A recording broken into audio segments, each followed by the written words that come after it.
Hey guys. So our presentation is over tragic heroes. What is a tragic hero? A tragic hero is someone born with heroic qualities like being strong, brave, but has a major flaw. They're like selfish, self-absorbed. So that is what makes up a tragic hero. Examples. In fiction, it's Jay Gatsby and Anakin Walker. In real life, it's Kurt Cobain, Pete Rose, and Mike Tyson and Selena. So for our first person that I chose was Oedipus.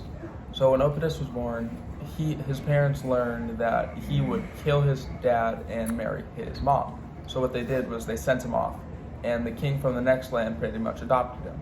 When he becomes an adult, he learns of the prophecy, and he doesn't want to kill what he presumes his dad, not knowing that he's adopted. So he goes back to his home place. On the way back to his home place, the city of Thebes, he runs into a caravan, and they try to push him off the rope, so he just kills everyone.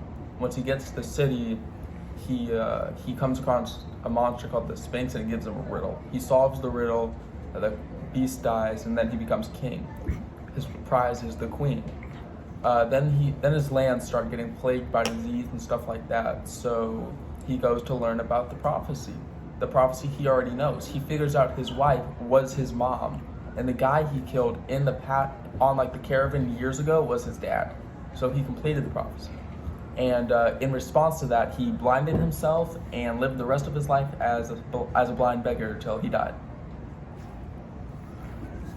The next one is somebody you may recognize, Achilles, with his Achilles heel. So a little bit about Achilles. He was born half human and half nymph.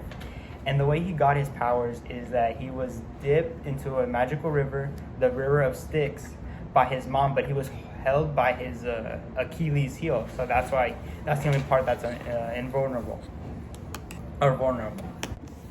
Our next part is the Trojan War, which is way too long to read. So we got this, trusty Diagram. Where do I start?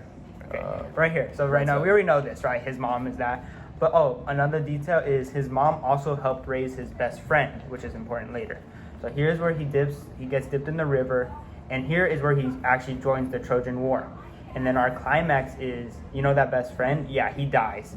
So in an act of revenge, which is his fatal flaw, because he's self-absorbed, all that, he kills the killer and...